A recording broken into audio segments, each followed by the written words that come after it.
मैं अपने आप को बड़ा खुशनसीब समझता हूँ कि गज़ल पढ़ने से पहले मुझे नात पढ़ने का मौका दिया गया और बज़्म शाहीन अदब विशाखापट्टनम और ख़ास तौर पर इफ़त आसिया शाहीन मैडम साहबा का शुक्रगुजार हूँ कि आपने मुझे वहाँ से मौजूद किया। तो मैंने चंद सालों कबल एक नात लिखी थी, उसके जो है वो वहाँ पर बहुत मशहूर हुई थी। अगर आपको पसंद आए तो दुआओं से नवाज दीजिएगा। मतलब यूँ है, नबी का नाम लेना है, चलो पहले वज़ू कर ले।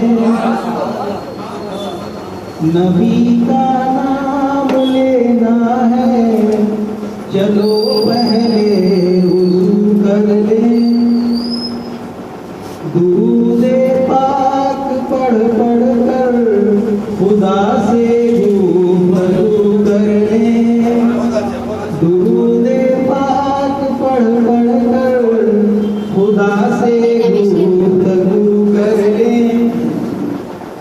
इसे लिखिए, बहूरे हाफ़ भी पी लें तो प्यासे ही रहेंगे हम।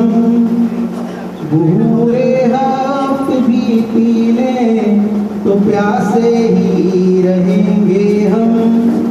नबी का नाम ले लेकर ज़बान को आबजू कर लें।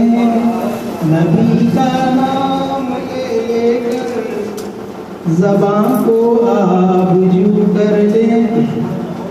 ये देखिए, ये जो महफिल सजी है रूह परवर नात गोई की। ये जो महफिल सजी है रूह परवर नात गोई की। चलो खैरुल वरा को आज अपने रूबरू कर लें। चलो खैरुल वरा के खैरुल वरा को आज अपने रूबरू कर लें। इसे लिखिए, मेरी आंखें तरसती हैं तजल्ली को मोहम्मद की सल्लल्लाहु अलैहि वसल्लम। मेरी आंखें तरसती हैं तजल्ली को मोहम्मद की। चलो फिर से मदीने की दिलों में आरज़ू कर लें।